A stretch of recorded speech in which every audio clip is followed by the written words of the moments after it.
गिरजा देवी को सुनना एक तरह से समय के पार ब्रह्मांड की एक ऐसी अनुगूंज को सुनना है जिसका सीधा ताल्लुक मनुष्य की अंतरात्मा के साथ है। जो हम गंगोत्री से उतरती हुई गंगा की कलकल करती आवाज को अपने भीतर महसूस करते हैं, कुछ वैसे ही गिरजा देवी के गायन में हम कहीं खो जाते हैं।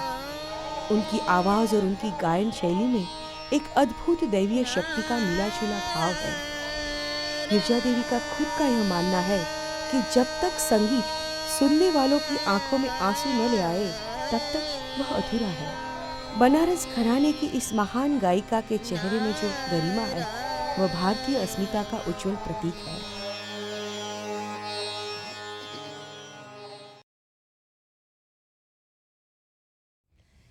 मेरे पिताजी गांव में रहते थे। मेरी माताजी पिताजी, मगर पिताजी काफ़ी खेती वेती होती थी। और जैसे ज़मींदारों के यहाँ हर दशहरे, दिवाली, होलियों पर संगीत का आयोजन होता था पहले ज़माने में, उस तरह से मेरे पिताजी को बहुत शौक़ था संगीत से। तो काशी आते भी थे और वो खुद भी थोड़ा बहुत गाने का, हारमोनियम, कुछ तबला, कुछ ऐसे कुछ सब शिक्षा लेते थे कि सब चीज़ें उन्हें मालूम हो जाए। मेरा जन्म बनारस में हुआ। 5 साल की उम्र में मेरा गायन शुरू हुआ।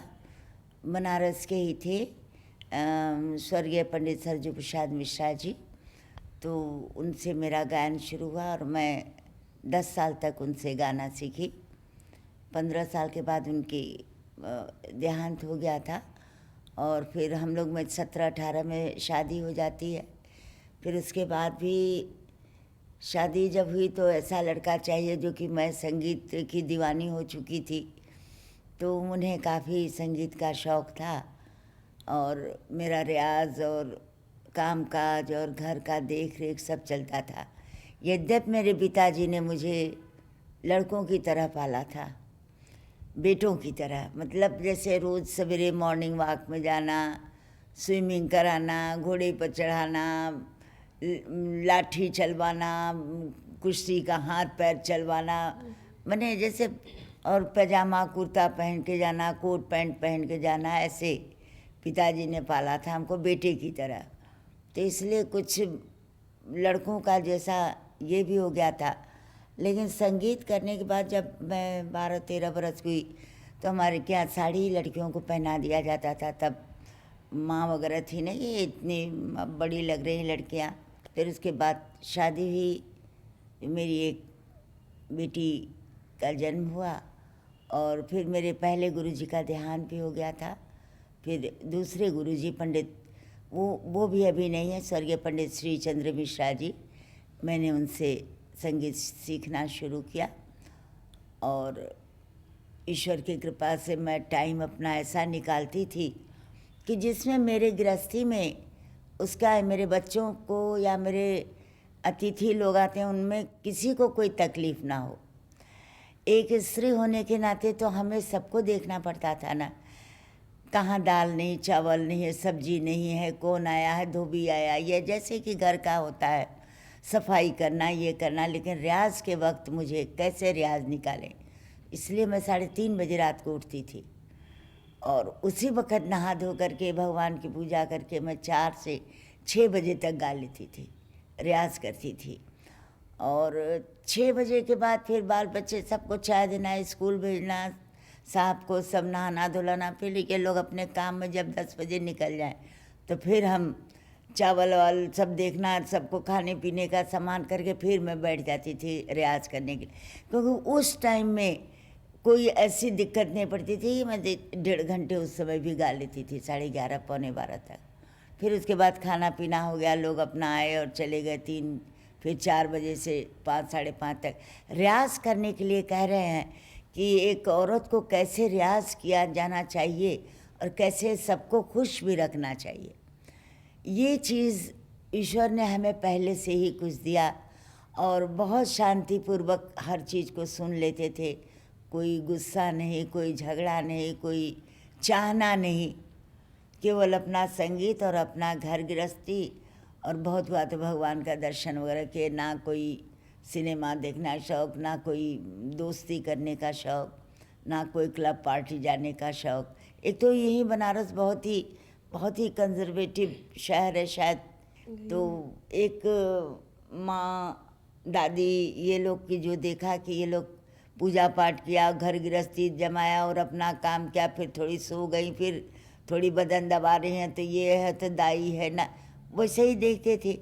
तो वो बच्चों के ऊपर तो असर पड़ता ही है। पिताजी ने आपको संगीत सिखाना शुरू कर दिया, तो किसी ने उसका विरोध नहीं किया? नहीं, असल में क्या था, पिताजी ने तो सिखाया, पिताजी की भी डेथ हो गई थी।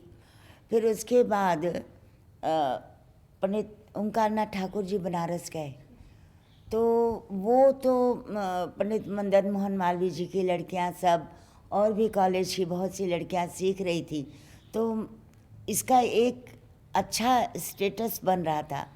और यहाँ भी महाराष्ट्र में भी अच्छे अच्छे घर की हमारी सब दोस्त माणिक वर्मा वगैरह और ये सब लोग निकल चुकी थी, तो ऐसी कोई ख़ास बात नहीं थी कि इसको बुरा ही माना जाए।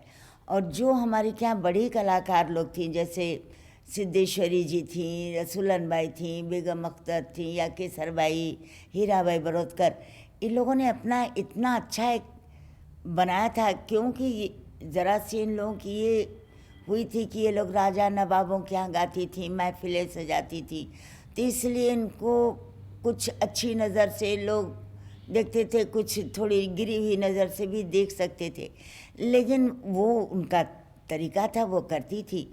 मगर हम लोग तो उस जगह नहीं गए कि किसी राजा महाराजा जाएं या किसी नवाब के यहाँ जाएं या किसी शादी ब्याह में जाएं, क्योंकि हमारे पति ने यही कहा था कि तुम प्रोग्राम तो करती हो और बहुत से लोग तुम्हें चाहेंगे कि तुम किसी राजा महाराजा के यहाँ जाओ, कहीं ज़मींदारों के यहाँ जाओ, तो तुम ऐसा तो नहीं करोगे।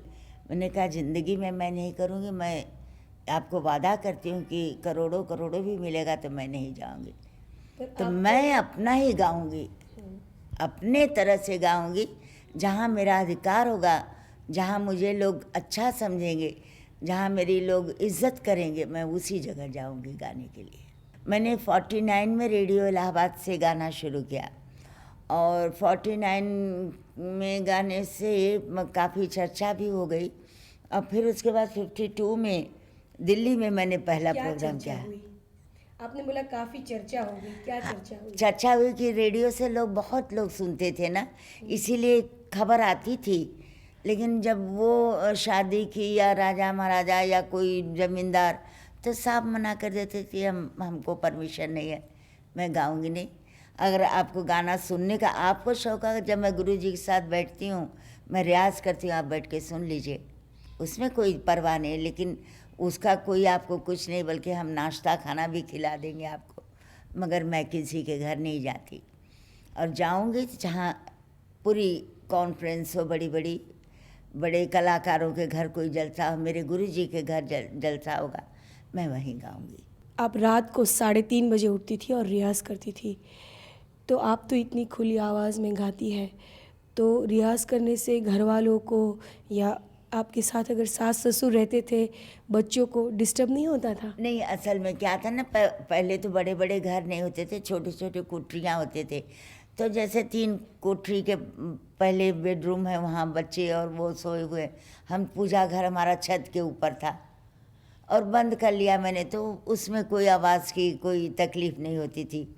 और जब स्वर में डूबते हैं, कौन सुनता है कौन नहीं सुनता है, कोई अगर आके हमें कहता कि ये ख़राब लगता है तो जानते, किसी ने कोई बोला ही नहीं।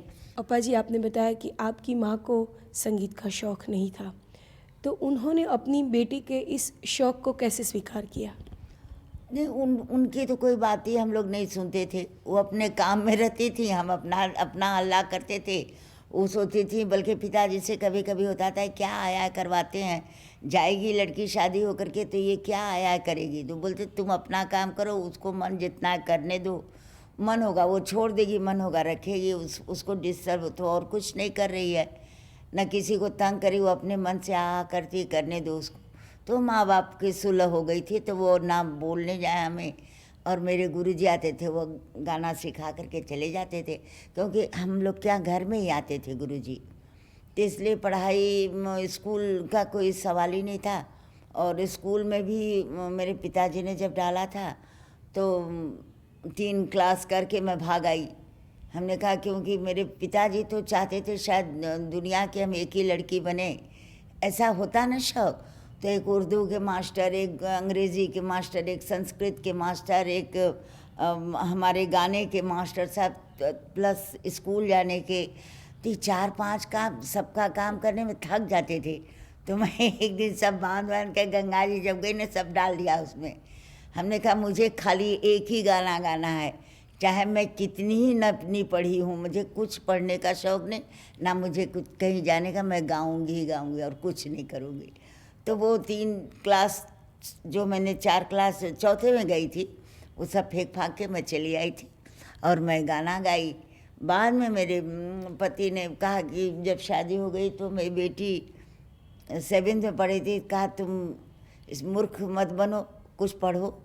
तो वो बोर्ड से हमको तब ये था कि बोर्ड से हम दे सकते थे, तो वो मैट्रिक की और इंटरमीडिएट की सब उस वक़्त पढ़ते थे, तो प्रोग्राम करते थे और दौड़ दौड़ के पढ़ते भी थे और साथ साथ ले जाते थे, फिर आके परीक्षा देते थे।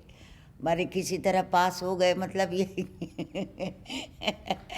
चलो भैया काम चलने लगा, कम से कम ABCD और ये वो सब याद हो गया कि 2 आदमी बातचीत करें तो हम कुछ जवाब दे सकें, कोई चिट्ठी पत्री कॉन्ट्रैक्ट दे तो हम पढ़ तो लें, उसे समझ लें, फिर दस्तखत करें। इसीलिए मेरे पति चाहते थे कि मैं पढ़ लूँ। और फिर हिंदी साहित्य और ये सब भी तो बहुत ज़रूरी है गाने में, नहीं तो गाने का मतलब ही नहीं समझे तो गा करके क्या करेंगे। तो जब तक मैं नहीं जानूँगी कि साहित्य क्या है और उसमें कैसा संगीत डालना है, तब तक नहीं होता। और सबसे बड़ी बात है कि इतनी शांति मिलती है इस चीज़ में कि अपने लिए तो शांत होते हैं, अपने परिवार को शांत रखते हैं, जो लोग सुनते हैं उनको चाहते हैं कि 2 घंटे अगर इसमें, तो किसी को ये नहीं याद पड़े कि अरे हमको कोई काम बाकी रह गया या भागना है, जब तक कि उनको दे रहे, थोड़ी देर तक वो लोग उसी में रमे रहे। अपा जी, आपने जो गायन शैली आप गा रहे हैं, ख़ास करके मुझे लगता है कि उसमें पहले ज़्यादा पुरुष गायक हुआ करते थे, ख़ास करके ख्याल, ध्रुपद, धमार। तो एक महिला जब इस क्षेत्र में आती है तो पुरुषों को एक कंपटीशन फील होती है कि ये हमारे साथ क्या लड़ेगी। तो ऐसा कभी कुछ महसूस हुआ? नहीं, असल में क्या था ना, बनारस में एक बहुत बुरी बात यह हो गई थी, लोग कहते थे कि खाली यहाँ ठुमरी और कजरी, होली, चैती, दादरा, भजन, पूर्वी गीत यही गाया जाता, ख्याल नहीं कोई गाता। उसका कारण क्या था, हमारे यहाँ जो गुरुजी लोग थे उस ज़माने में बड़ा छुआछूत मानते थे।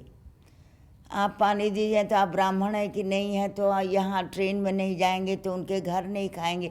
इस वजह से वो लोग बाहर निकले नहीं, पढ़े लिखे नहीं थे, जो किताबें लिख डालते।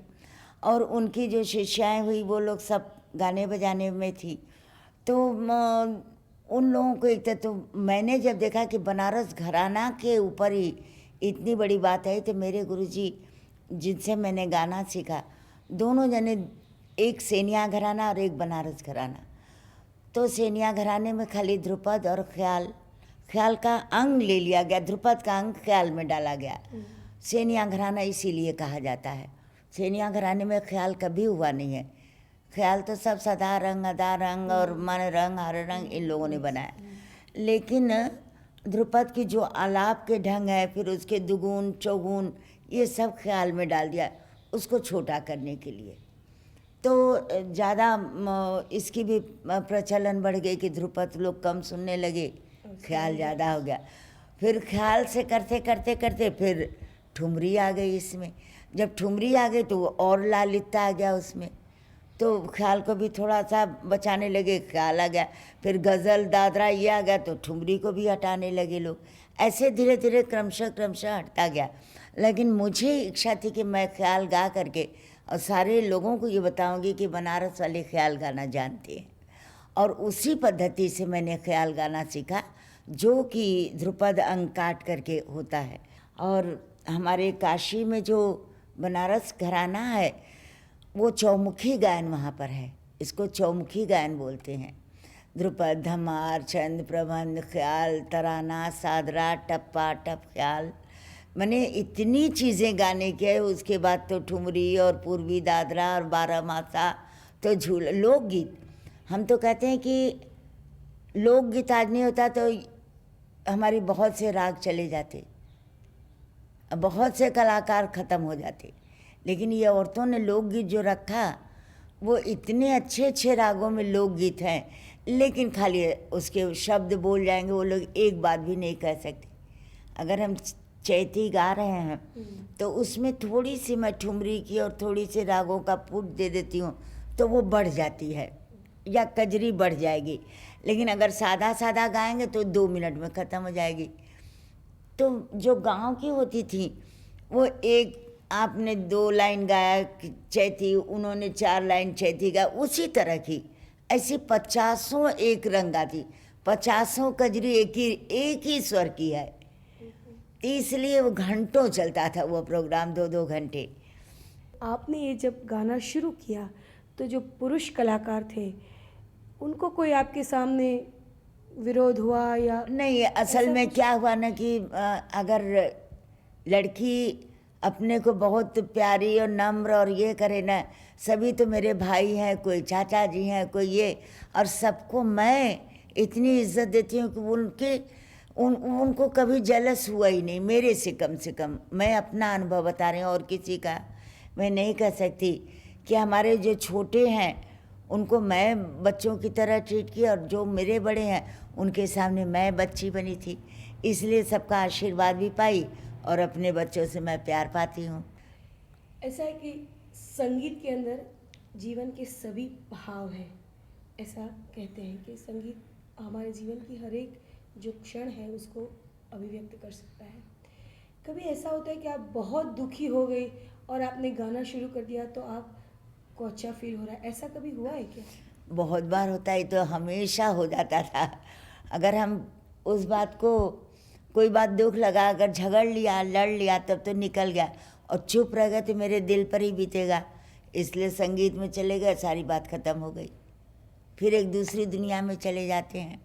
वास्तव में अगर हमारी पूजा मान करके हम उसको करें कि ये हर चीज़ का मुकाबला मेरा कर सकती है, तो इससे बढ़ के और कुछ नहीं है। और जिस काम में जो औरतें हों, चाहे वो पढ़ाई में हो, पेंटिंग में हो, कि म्यूज़िक में हो, जिस चीज़ में है, अगर उनकी लगन सही है तो उन्हें कभी कोई तकलीफ़ नहीं होगी, कभी कोई झगड़ा और चिंता और दुखी होने की जगह ही नहीं मिलेगी। समय कहाँ कि दुखी हुआ जाए और सोचा जाए। हमारी गुरु परंपरा में, गुरु शिष्य परंपरा में ऐसा होता है, ऐसा सुना जाता है कि गुरु अपने शिष्यों को वो खुद जो सब जानते वो सब कुछ नहीं सिखाते। तो आप अपने शिष्यों के साथ आपका क्या? मैं तो अपने शिष्यों को चाहती हूँ कि वो हमसे भी आगे वो बढ़े, क्योंकि आज की दुनिया में बहुत बहुत आगे जा रहा है साइंस हमारा, तो बच्चे लोग भी वैसे ही पैदा हो रहे हैं।